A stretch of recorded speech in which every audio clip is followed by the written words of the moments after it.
하겠습니다. 여호수아 14장 1절에서 15절까지입니다. 14장 1절 15절까지 같이 읽습니다. 이것은 이스라엘 자손이 가나안 땅에서 받은 기업 곧 제사장 엘라살과 눈의 아들 여호수아와 이스라엘 자손 지파의 족장들이 분배한 것이니라. 여호와께서 모세에게 명령하신 대로 그들의 기업을 제비 뽑아 9지파와 반지파에게 주었으니 이는 2지파와 반지파의 기업은 모세가 요단 저쪽에서 주었으며 레위 자손에게는 그들 가운데서 기업을 주지 아니하였으니 이는 요셉의 자손이 므낫세와 에브라임의 2지파가 되었습니다. 이 땅에서 레위 사람에게 아무 분깃도 주지 아니하고 다만 거주할 성읍들과 가축과 제사를 위한 목초지만 주었으니 이스라엘 자손이 여호와께서 모세에게 명령하신 것과 같이 행하여 그 땅을 나누었더라. 그때에 이스라엘 자손이 길갈에 있는 여호수아에게 나와오고 그니스 사람 여분네 아들 갈렙이 여호수아에게 말하되 여호와께서 가데스바네에서 나와 당신에게 대하여 하나님의 사람 모세에게 이르신 일을 당신이 하시는 바라.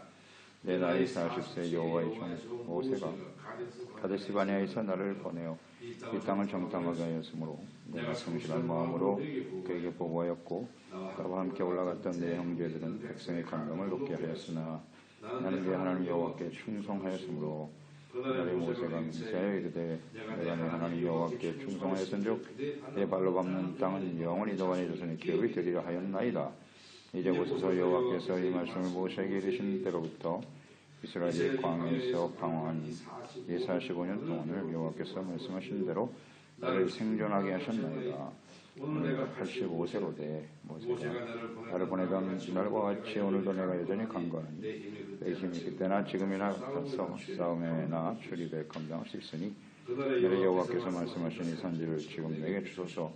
당신도 그날에 들으셨거니와 그곳에는 아낙 사람이 있고 그 성읍들은 크고 견고할지라도 여호와께서 나와 함께 하시면 내가 여호와께서 말씀하시는 대로 그들을 쫓아내리이다 하니 여호수아가 여분네 아들 갈렙을 위하여 축복하고 헤브론을 그에게 주어 기업을 삼게 하며 헤브론은 그니스 사람 여분네 아들 갈렙의 기업이 되어 오늘까지 이르렀으니 이는 그가 이스라엘의 하나님 여호와를 온전히 쫓았습니다. 헤브론의 옛 이름은 기럇 아르바나 아낫 사람 가운데서 가장 큰 사람이었더라. 그리고 그 땅에 전쟁이 그쳤더라. 아멘. 충성스러운 사람 갈렙. 이제 요단의 동편 땅을 분배한 후에 가나안 서편 땅을 분배하는 과정. 이 분배받은 땅은 하나님의 기업입니다. 하나님이 주신 것이고 하나님이 정해 주신 것이기 때문에 그래서 이제 하나님이 주어진 그곳에서 만족해야 돼요. 감사하고 만족해야 되고 절대 다른 지파들과 비교해서도 안 되고요. 또 그 경계를 반드시 지켜야 된다. 하나님의 기업의 의미를 우리가 잘 묵상할 필요가 있죠. 분배를 담당했던 사람들은 일단 제사장 엘라살이고요. 여호수아, 그다음 이스라엘의 족장들입니다. 자, 이들이 장차 이스라엘을 이끌어 나아갈 지도자들이죠. 제사장, 여호수아, 이스라엘의 족장들. 여호수아가 죽은 이후에는 이제 누가 남느냐? 제사장이 남고 족장들이 남는 거죠. 그들을 중심으로 해서 이스라엘이 분배되는 땅에서 하나님을 섬기며 하나님의 나라의 백성으로 살아가야 한다는 것을 생각하게 됩니다. 기업의 족장들, 제사장이 있는 것은 이 모든 일을 지금 주관하시는 분이 하나님이시다. 제사장 엘라살이 참여하는 것은 하나님을 대리해서 그곳에 있는 것이니까 즉 이 모든 분배는 하나님께서 하시는 것이다. 하나님 앞에서 이 모든 일이 진행되는 것이다 하는 것을 생각하게 하는 것이고요. 족장들은 각 지파를 대표하는 사람들이니까 공정하게 분배될 수 있도록 또 각 지파의 숫자대로 나누어지는 것이니까요. 숫자를 파악하고 공정하게 나누어 줄 수 있도록 하는 일에 헌신하는 사람들이다 이렇게 보면 되겠죠. 2절에 하나님께서 명령하신 대로 제비를 뽑아 분배하도록 했습니다. 하나님의 명령, 제비를 뽑아. 제비 뽑기는 세상 사람들은 그걸 운이라고 하죠. 운이라고 하지만은 하나님의 백성들에게 있어서의 제비 뽑기는 하나님께서 이 모든 일을 주관하고 계신다 하나님의 뜻입니다. 하나님의 뜻을 묻는 거예요. 그리고 그 제비뽑기를 결정된 것은 하나님의 뜻임을 믿고 순종하는 거죠. 받아들이는 겁니다. 제비뽑기는 하나님의 뜻을 알기 위해서 하는 거예요. 하나님의 백성 이스라엘 공동체에 있어서의 제비뽑기의 의미는 그런 겁니다. 운이 아니라 하나님의 뜻. 그러니까 우리는 운이라는 생각을 많이 하죠. 세상 사람들은 운이라는 말을 하지만 우리 그리스도인들 하나님의 자녀들에게는 운이라는 건 없어요. 다 하나님의 뜻에 의해서 이루어지는 것입니다. 하나님의 뜻. 우리가 간혹 가다가 이렇게 자꾸 운이라는 생각을 하는데요. 그것은 하나님의 백성의 올바른 생각이 아니에요. 우리에게 어떤 운 좋은 일이 벌어졌다. 예를 들어 세상 사람들이 말하는 야, 저 사람 운이 좋네. 그게 아니라 그건 하나님의 뜻이라는 걸 알아야죠. 왜 하나님께서 이 일을 나에게 만나게 하셨을까? 이 일을 나에게 주신 의미가 무엇일까? 이런 걸 생각해야죠. 하나님의 뜻. 그러니까 이 초점이 하나님께 있느냐 자기 자신에게 있느냐 바로 이 차이겠죠. 모든 일에 우리는 하나님의 뜻이 있음을 인정하고 범사에 하나님을 인정해야 돼요. 하나님의 지도하심과 인도하심을 따르는 사람들이 되어야 하겠습니다. 이 제비뽑기는 결국 하나님의 뜻을 아는 과정이고 하나님의 뜻을 왜 알려고 하는 것이죠? 이것도 중요하단 말이에요. 왜 하나님의 뜻을 알아야 합니까? 순종하기 위해서. 하나님의 뜻을 알려고 하는 것은 순종하기 위해서 하는 겁니다. 참 중요한 문제예요. 간단한 내용이지만 다 궁금하죠. 자, 지금 현재 나에 향하신 하나님의 뜻은 무엇일까? 우리가 어떤 일을 결정하고 생각할 때 우리는 이제 하나님을 믿는 사람들이니까 자꾸 하나님의 뜻을 묻습니다. 하나님의 뜻이 어떻습니까? 근데 그냥 단순한 지식이고 하나의 참고사항으로 여기려고 하는 것이냐? 아니면 그 뜻에 철저하게 순종하고 복종하려고 하는 것이냐? 이 문제거든요. 그러니까 하나님의 뜻을 알아야 순종이 가능합니다. 이 관계를 잘 이해하시기 바랍니다. 하나님의 뜻을 모르면 순종할 수 없습니다. 알아야 되죠. 알아야지 그 뜻에 순종을 하는 거죠. 그러니까 우리 하나님의 자녀, 하나님의 사람들의 삶은 단순해요. 하나님과 하나님의 뜻을 알고 그에게 순종하는 겁니다. 그 뜻에 순종하며 사는 것이 우리 삶의 여정이에요. 근데 이스라엘 역사 속에 보면 이 하나님의 뜻을 하나님께서는 선지자들을 통해서 계속 전달해주고 가르쳐 주셨죠. 또 궁금해했어요. 사람들이 특히 시련과 어려움을 당할 때마다 여기에 대한 하나님의 뜻은 무엇입니까? 물었으나 그것이 자신의 생각과 같지 않으면 던져버리죠. 이게 문제예요. 하나님의 뜻과 나의 뜻, 나의 생각이 이미 있어요. 나의 계획이 있고 이제 하나님께서 말씀하시고 하나님의 뜻을 가르쳐 주었을 때 그것이 일치되지 않으면 하나님의 뜻을 버려요. 이것이 문제입니다. 그래서 우리는 하나님의 뜻에 온전히 따르는 사람들이 되어야 합니다. 하나님의 말씀을 배우고 하나님의 뜻을 배우고자 하는 간절한 열망 좋습니다. 근데 그게 순종으로 이어지지 않는다면 그건 아무 의미가 없어요. 의미가 없습니다. 제비뽑기 하나님의 뜻인 줄 알고 순종하는 겁니다. 내 생각과 다를 수 있죠. 하나님의 생각, 우리의 생각과 달라요.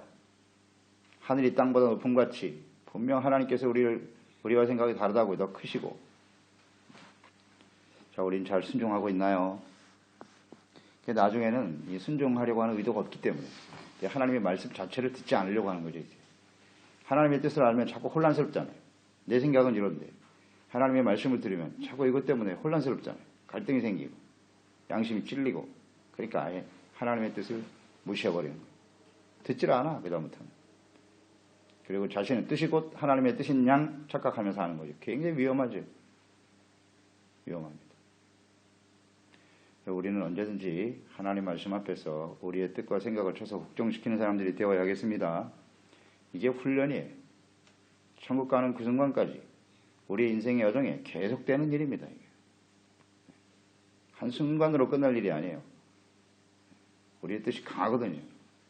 나의 뜻대로 산다는 것은 하나님의 주권을 무시하는 행위죠. 이게 굉장히 위험한 일입니다. 하나님 우리의 주권자인데 우리는 당연히 그 뜻에 복종해야 될 사람들인데 하나님의 뜻을 받아들이지 않는다? 자기가 주인인 거예요. 자기가 주인. 그게 실체라고요. 내가 주인입니다.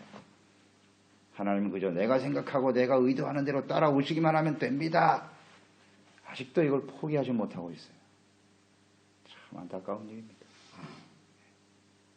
여기서 다 인생이 꼬이는 거예요.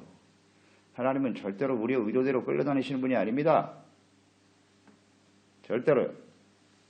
우리가 하나님의 뜻에 맞춰야죠. 이것이 참 중요해요. 4절에 보면 레위 지파는 분배에 참여하지 않죠. 기업을 주지 않으셨어요. 하나님께서. 그 대신 요셉 지파가 에브라임과 므낫세로 나누죠. 그래서 12지파가 되었습니다. 이거 뭐 요셉에게 주신 하나님의 그 축복, 야곱이 이제 죽으면서 마지막에 이제 축복한 내용에 근거한 것이죠.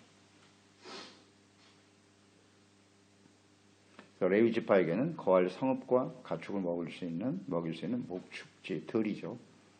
들을 각 지파가 분배받은 중에서 내어 주었죠. 그래서 도피성 6성읍과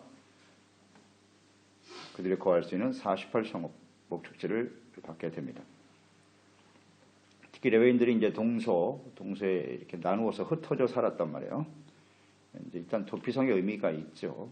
부지 중에 살인한 자들의 생명을 건지기 위해서 가장 가까이 피할 수 있도록 하기 위해서 레위 지파를 이렇게 동서로 흩어지게 살게 하셨고, 또 하나는 이스라엘 백성들이 이렇게 흩어져 살아가지만 레위인들이 그 중심에 있는 거죠. 사실 그 레위인들이 중심에 있음으로써 하나님을 섬기는 신앙 공동체로서 하나님의 거룩한 백성으로서 연합되어지고 하나 되어지는 이를 백성들이 좀 깨닫게 하기 위해서 이렇게 흩어져 살게 하신 겁니다. 흩어져 살게 하셨다. 이 의미를 우리는 잘 생각해야 합니다. 어느 한쪽으로 편중되지 않고 모든 사람들이 다 같이 레위 백성들을 통해서, 레위 족속들을 통해서 하나님을 생각하고 하나님을 바르게 섬기는 거룩한 백성으로서의 정체성, 또 삶을 잘 유지해 갈 수 있도록 하나님이 배려하신 것이라고 봐야죠. 그래서 하나님의 백성으로서 특히 교회와 주님을 섬기는 우리 그리스도인들은 예루살렘을 중심으로 모여서 하나님을 잘 예배해야 하지만 모임이죠. 모임을 통해서 하나님 잘 예배하기도 해야 되지만 이렇게 흩어지는 역할도 잘 감당을 해야 돼요. 감당해야 됩니다. 흩어져서 우리를 통하여 우리 삶에 흩어져 나갈 때 우리를 통해서 많은 사람들이 하나님의 영광을 보고 복음을 들을 수 있도록 하시는 거죠. 이게 하나님 뜻이에요. 예루살렘 중심, 그 다음 흩어짐. 초대교회 우리가 잘 알죠. 복음이 예루살렘에서 시작됐죠. 예루살렘에만 머물러 있었단 말이죠. 복음이. 그러니까 하나님은 핍박을 사용하신 것이죠. 스데반의 죽음, 야고보의 죽음을 통해서 핍박이 가해지니까 흩어지면서 그 사람들을 통해서 복음이 전파되고 복음이 이제 예루살렘에서 유다로 사마리아와 땅 끝까지 흩어지죠. 이게 하나님 뜻이거든요. 그러니까 흩어져 그 주어진 자리에서 하나님을 영광을 나타내고 복음을 전파하는 것, 이것이 하나님의 뜻입니다. 모임과 흩어짐의 의미를 잘 우리가 알 필요가 있어요. 7절로 8절에 보면 갈렙이 나옵니다. 6절 이후에 갈렙. 여호수아와 함께 가데스 바네아에서 정탐 다녀온 후에 그는 믿음으로 전쟁할 것을 요청했던 사람이죠.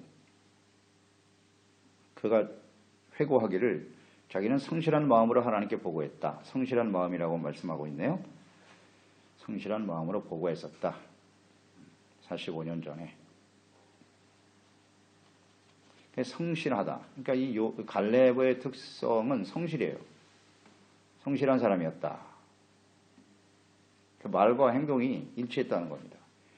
그 당시에 갈렙이 보고한 내용이 성실한 것이었다. 그 성실의 의미가 잘 나타나 있네요. 자, 12명이 다녀왔는데 10명이 가나안 상황을 보고 과연 그랬죠. 과연 젖과 꿀이 흐르는 땅이었다. 그러나가 문제죠. 하나님이 말씀하신 대로 과연 젖과 꿀이 흐르는 땅이지만 그러나 성읍이 높고 그들은 장대하고 우리는 힘이 약해서 들어가지 못하겠다 그랬거든요. 그때에 사람들이 그 보고를 듣고 모두가 다 절망했죠. 낙심하고 상황이 좋지 않게 돌아갑니다. 야, 우리는 이제 못 들어가는구나. 이 땅에서 죽는구나. 모든 사람들이 그런 분위기로 흘러갔어요. 그때 여호수아 갈렙이 참 고민이죠. 보고를 해야 되는데 여기서 우리가 들어갈 수 있다. 올바른 보고를 하게 되면 그 상황이 어떤 상황인지 아시죠? 그런 보고를 했을 때 사람들이 어떻게 했습니까? 돌을 들어 죽이려고 했다고요. 그 상황이 심상치 않는 상황입니다. 그러나 그 가운데서도 자기는 성실하게 얘기했다는 거죠. 상황을 볼 때는 그 다수의 사람들이 이미 갈 수 없다는 상황으로 흘러가고 있다고. 거기서 올바른 말을 한다는 게 쉬운 게 아니에요.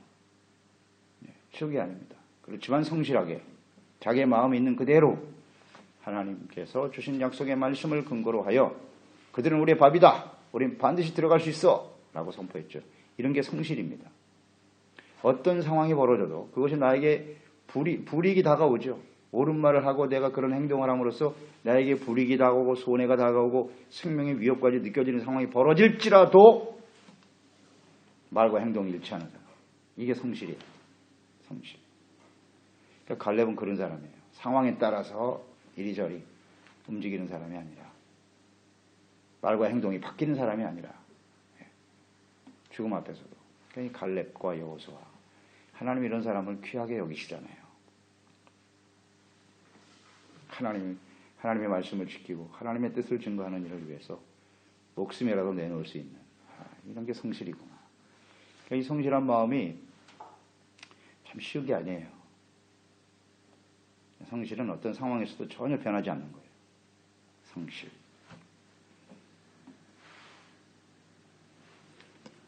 또 8절 이하에 보면 충성이라는 말이 나오죠. 나와 함께 올라왔던 형제들은 백성의 간담을 높게 하였으나 나는 내 하나님 여호와께 충성하여. 충성이라는 단어가 나옵니다. 이제 그날에 모세가 맹세하여 이르되 내가 내 하나님 여호와께 충성하였은즉 내 발로 밟는 땅은 영원히 너와 내 자손의 기업이 되리라 하였나이다. 충성이란 말이 나오죠. 그러니까 성실 이퀄 충성이에요. 충성. 성실한 사람 어떤 사람? 충성스러운 사람. 이게 같은 단어라고요. 이 충성이라는 것이 얼마나 소중한 것인지. 충성은 다른 말로 뭐가 같다고 그랬죠? 피스토스라고 하는 이 충성이라는 단어는 믿음과 같은 단어라고 그랬죠. 믿음. 충성 이퀄 믿음 이퀄 성실입니다. 오늘 핵심 키워드는 이 세 가지입니다. 성실, 믿음, 충성. 충성했어요. 그러니까 어떤 상황 속에서도 하나님의 말씀을 믿고 믿음이 있으니까 충성이 가능하죠. 믿음이 없으면 어찌 이런 말을 할 수 있겠습니까? 믿음이 없으면 절대 성실할 수 없어요. 상황에 따라서 사람들은 다 마음이 바뀌거든요. 그때는 상황 속에서 흔들리죠. 모든 사람들이 다 안 되고 절망한다고 할지라도 하나님을 믿는 믿음이 있기 때문에 하나님 앞에 충성할 수 있고 성실하게 그 일을 감당할 수 있게 되는 것입니다. 자, 보세요. 10절 이하에 보세요. 그의 충성이 어떻게 증명되고 있는지. 자, 여호와께서 이 말씀을 모세에게 이른 때로부터 이스라엘이 광야에서 방황한 이 45년 동안 변하지 않았어요. 45년이 지났는데도 여호와께서 말씀하신 대로 나를 생존하게 하셨습니다. 내가 지금까지 살아있게 하시는 분이 하나님이시다 고백하고 있죠. 그 다음 오늘 내가 85세인데 모세가 나를 보내던 날과 같이 오늘도 내가 여전히 강건하고 내 힘이 그때나 지금이나 같아서 이게 충성의 자세예요. 그때나 지금이나 같다 이게 45년이 지났지만 나이는 많아 늙었지만 상황은 많이 바뀌었지만 그래도 나는 하나님께서 내게 주신 약속의 말씀을 굳게 믿고 있다는 거예요. 그 약속이죠. 8절에 있는 9절에 있는 대로 내 발로 밟는 땅은 영원히 너와 네 자손의 기업이 되리라. 하나님 말씀은 45년이 지났지만 나는 그래도 지금도 믿고 있습니다. 나이는 많아 85세가 됐지만 그래도 말씀을 믿습니다. 하나님께 대한 신뢰, 약속에 대한 믿음. 바로 이거잖아요. 이게 충성이에요. 이런 사람들이 충성스러운 사람이죠. 그러면서 내가 싸움이나 출입에 감당할 수가 있다. 감당할 수가 있다. 그 근거는 뭐냐? 그날에 여호와께서 말씀하신 이 산지를 지금 내게 주소서. 당신도 그날에 들으셨거니와.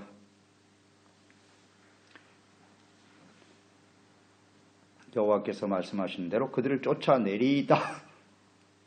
하나님이 말씀하신 대로 쫓아낼 수 있다는 거예요. 내가 그때나 지금이나 뭐 믿음이 좋고 내가 능력 있고 내가 힘이 있어서 물리치는 게 아니고요. 하나님께서 내게 말씀하셨고 하나님이 지금 가나안 땅 정복에 함께 하시고 이스라엘 백성들을 다 쫓아내는 과정을 보았잖아요. 그 하나님이 지금도 나와 함께 하시고 그러니까 45년 전에도 그렇게 강조했잖아요. 하나님 우리와 함께 하시면 그들은 우리의 밥이고 우리 넉넉히 들어간다. 이 믿음이 지금도 변함이 없다는 거예요. 내가 85세가 됐지만 하나님은 변하지 않는다. 지금도 같이 계시고. 그러므로 나는 하나님이 그들을 쫓아내실 것이라는 것을 믿기 때문에 이 일에 충성하고 헌신하기를 원한다. 이게 중요하겠죠. 자신의 능력과 힘을 의지하는 사람은 충성스러운 사람이 아닙니다. 절대로 아니에요. 그러니까 우리 자신을 잘 살펴봐야 돼요. 이 충성이 매우 중요하죠. 충성이. 마지막 우리의 삶의 평가 기준이 충성이라고 그랬어요. 마태복음 25장 달란트의 비유, 예수님의 재림입니다. 예수님 다시 오신다 그랬어요. 다시 오실 때 우리의 삶을 평가하는 기준이 충성이에요. 착하고 충성된 종아, 잘했다. 어떤 사람이 충성스러운 사람일까요? 이제 우린 충성하면 누굴 떠올려야 돼요? 갈렙을 떠올리면 되는 거예요. 아, 이 갈렙이 충성스러운 사람이구나. 이게 충성이에요. 이게. 45년이 지나도 돌을 맞아 죽는 상황에서도 뜻을 굽히지 아니하고 하나님께 대한 신실한 믿음과 확신을 가지고 살아가는 사람이로구나. 충성이 뭔지 아시겠죠? 하나님께 대한 믿음입니다. 자기 자신을 믿는 사람은 절대 충성 못함. 어떤 상황을 믿고 의지하려고 하는 사람 절대 충성 못함. 다 변해. 그런 사람은 다 변해. 조금만 자기에게 불리한 상황이 벌어지거나 나에게 뭐 좀 손해가 되고 말이죠. 기분 나쁜 일이 벌어지면 마음이 돌아서요. 그건 충성스러운 사람이 아니에요. 결국 우리의 삶 속에 일어나는 모든 상황들은 다 믿음의 테스트라고 했죠. 뿌려봐입니다. 뿌려봐요. 뭐에 대한 뿌려봐의 내용은 뭐죠? 결국 믿음이거든요. 믿음을 지켰으니 그랬잖아요. 선한 싸움을 싸우고 내가 믿음을 지켰다. 사도 바울의 마지막 유언과 같은 말이죠. 믿음을 지켰다. 그 믿음을 지켰다는 뜻이 뭔지 알겠죠? 충성스럽다는 겁니다.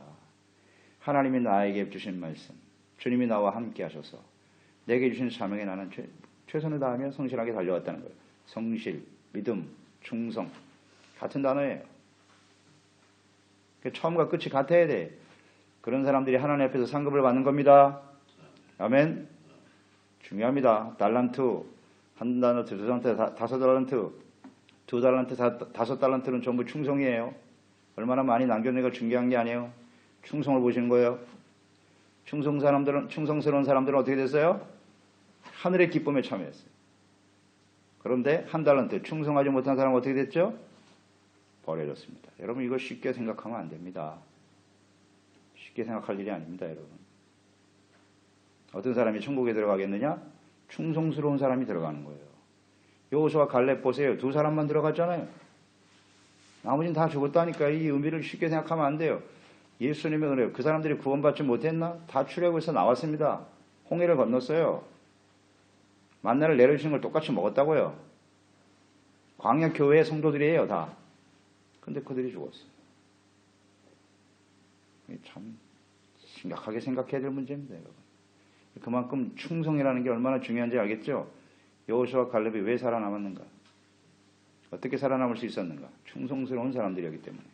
믿음을 지키는 사람, 충성스러운 사람, 하나님이 함께 하신다는 사실. 아멘. 그래서 승리하는 거예요. 이기는 자가 되라고 계속 강조하시죠. 어떻게 이긴다고요? 하나님께 대한, 그 하나님의 약속의 말씀에 대한 믿음이에요. 거기에 초점이 거기에 맞춰져 있어야 돼요. 그 하나님을 믿고 충성을 다. 어떤 상황이 다가와도 아무리 세월이 흘러도 변함없이 하나님 앞에 충성을 다하는 사람. 그러니까 이렇게 담대히 외칠 수가 있는 거예요. 이런 고백을 하는 게 쉬운 게 아닙니다. 헤브론 어떤 도시라고 그랬어요? 어떤 성읍이라고요? 견고하다 그랬습니다. 14절 15절에 나와 있잖아요. 이스라엘 하나님 여호와를 온전히 쫓았다. 여기도 이거 잘 정리해야 돼요. 충성은 온전히 쫓는 거예요. 온전히 변함없이 주님을 따랐다. 헤브론 기랏 아라바인데 아낙 사람 가운데 가장 큰 사람들이 거기 모여 있는 곳이에요. 헤브론 쉽지 않죠. 상황은 만만치가 않아요. 그런데 가겠다는 거예요. 다른 사람들은 다 피하고 그냥 안주하려고 하고 더 이상 쫓아내지 않았잖아요. 가장 어려운 그곳을 가기 싫어했어요, 사람들이. 하나님이 내게 주신 땅이니 안악자손 문제될 게 없다. 변함없잖아요. 그 안악자손 때문에 10명의 정탐꾼이 절망하고 좌절한 거 아닙니까? 근데 변함이 없네. 야, 정말 멋있는 믿음을 가진 사람이로구나. 이런 사람을 하나님이 귀하게 여기시고 사용하시는구나. 할렐루야. 자, 보세요. 여호수아가 더 위대합니까? 갈렙이 더 위대합니까? 어떻게 보면 좀 갈렙이 밀린 것 같지 않습니까? 두 사람이 똑같이 믿음을 고백했어요. 그런데 하나님은 누구를 지도자로 세웠어요? 여호수아. 그럼 갈렙의 마음이 어땠을 것 같아요? 좀 섭섭하지 않을까요? 이렇게 믿음이 좋은 사람인데. 마음이 좀 서운했을 것 같기도 해요. 왜 하나님 여호수아입니까? 저도 그랬으면 좋겠는데요. 할 수 있는데요. 절대 그런 마음을 갖지 않아요. 이 갈렙은. 그런 마음을 가졌다면 갈렙은 지금 이 45년 지난 이후에도 이런 고백을 할 수 없었을 거예요. 그는 하나님께 대한 철저한 믿음과 신뢰를 갖고 있는 사람이에요. 아, 여호수아를 지도자로 세우고 하나님의 뜻이다. 순종하는 거예요. 그에게 가서 땅을 달라고 요청하고 있잖아요. 지도자로 인정하는 겁니다. 인정하는 거. 자, 역사를 보세요. 여호수아도 위대한 일을 했지만, 자, 갈렙은 어느 지파 사람이에요? 유다 지파잖아요, 유다 지파. 거기서 다윗이 나오는 거고, 다윗을 통해서 그리스도가 나오죠? 그러니까 역사 전체를 놓고 보면, 여호수아는 에브라임 사람이죠. 에브라임 지파를 대표한 사람이었고, 갈렙은 유다 지파를 대표하는 사람이었단 말이죠. 그러니까 에브라임은 구약으로 끝났어. 더 이상 이제 에브라임이 다윗 이후에는 활약할 수가 없죠. 북이스라엘 편이 되어버렸잖아요. 에브라임은 나중에. 그래서 완전히 멸망당했죠. 어떤 역사가 더 위대한 역사를 이루느냐. 갈렙과 다윗 지파입니다. 유다 지파입니다. 그들이 이제 중심이 되는 거예요. 역사의 중심입니다. 그들이. 그래서 이 갈렙과 같은 믿음을 가진 그 후손들이 이 하나님 앞에 이렇게 위대하게 쓰임받게 되는 것이구나. 결코 갈렙이요 여호수아보다 열등한 사람이 아닙니다. 상황으로 봐서는 그런 것처럼 보이지만 여호수아도 한 시대에 위대한 역사의 쓰임받는 일꾼이었지만 갈렙과 그의 후손들이 다윗과 그리스도로 이어지는 하나님의 구속사의 중심이 된다는 사실 우리 잊지 말아야죠. 이제 그러기 위해서는 이 갈렙과 같은 믿음을 가진 이런 사람들이 얼마나 소중한 사람들인가를 생각하는 거예요. 충성, 성실, 믿음, 온전한 마음으로 끝까지 주님을 따르는 사람들, 그런 사람들이 됩시다. 이게 충성의 모델이에요. 모델. 다윗이 그 갈렙의 모습을 닮았어요. 아주 충성스러운 사람이죠. 다윗이. 예수님이 그러셨고요. 죽기까지 충성하신 분이고 사도들이 그랬고 이렇게 충성스러운 사람 통해서 하나님의 구속사가 이어지는 거예요. 우린 결단해야죠. 어떤 사람이 될 것이냐. 12분의 10이 될 것이냐. 12분의 2 내지는 12분의 1이 될 것이냐. 그건 우리의 선택에 달렸어요. 선택에 달렸습니다. 끝까지 하나님 앞에 믿음과 충성을 다할 수 있도록. 근데 중요한 것은 한 가지 우리가 묵상하고 마칠 것은 충성이라는 건 우리 가운데 있지 않아요. 우리는 충성스럽지 못합니다. 이걸 인정해야 돼요. 충성은 무엇의 열매라고요? 성령의 열매입니다. 성령의 열매. 성령이 역사하지 않으면요 절대 충성 못합니다. 성령의 열매잖아요. 충성, 온유, 절제. 그러니까 하나님의 성령이 우리 가운데 충만하도록. 예수님의 제자들 보세요. 죽기까지 주님을 따르겠다고 큰 소리 쳤지만 결국 예수님 3번이나 부인하잖아요. 그거 어쩔 수 없어요. 그게 인간의 모습이에요. 우리의 모습이고. 그래서 하나님의 영으로 충만하여 충성스러운 종들로 하나님의 역사를 이어가는 우리들이 되었으면 좋겠습니다. 하나님 아버지, 오늘도 주님의 말씀을 묵상합니다. 하나님께서 이제 승리하게 하셨고 땅을 분배하는 과정, 이것은 하나님의 기업이죠. 반드시 하나님의 뜻대로 이루어져야 하는 것이고요. 주님의 명령대로 순종하여 나누게 되는 것입니다. 특히 이제 갈렙에 대해서 우리가 묵상을 하게 되는데요. 그가 하나님 앞에 정말 성실한 사람이었고요. 충성스러운 사람이었고, 그거 밑바탕에는 믿음이 있었어요. 하나님께 대한, 또 하나님의 약속에 대한 믿음. 믿음이라고 하는 것이 믿음, 소망, 사랑, 이 3가지는 변하지 않는 가치라고 하셨는데요. 역시 그러네요. 이 갈렙의 마음속에 심겨졌던 이 믿음은, 하나님께 대한 믿음은 변하지가 않았습니다. 세월이 흘러도 어떠한 어려운 상황이 다가와도 그 믿음은 흔들리지 않네요. 그런 사람들을 통해서 하나님께서는 위대한 일을 만들어 가십니다. 이 믿음은 단순히 우리의 마음과 생각에만 머물러 있는 것이 아니고요. 오늘 이 갈렙은 믿음으로 순종하고 선포하고 실천하죠. 해보론을 우리에게 주세요. 우리가 그들을 물리치겠습니다. 믿음은 행함입니다. 행함이 없는 믿음은 또 아무 의미가 없죠. 이제 오늘 이 시대에 주님 오실 날이 가까운 이때, 또 우리의 삶을 마감할 하나님 앞에 설 때 우리의 삶의 평가 기준이 충성이라는 사실을 우리가 생각하고 다시 한번 하나님의 성령님께서 우리의 마음과 생각 속에 이 갈렙과 같은 충성스러운 믿음과 성실함으로 끝까지 주님을 따름으로 말미암아 우리를 통해서 많은 사람들이 생명을 얻고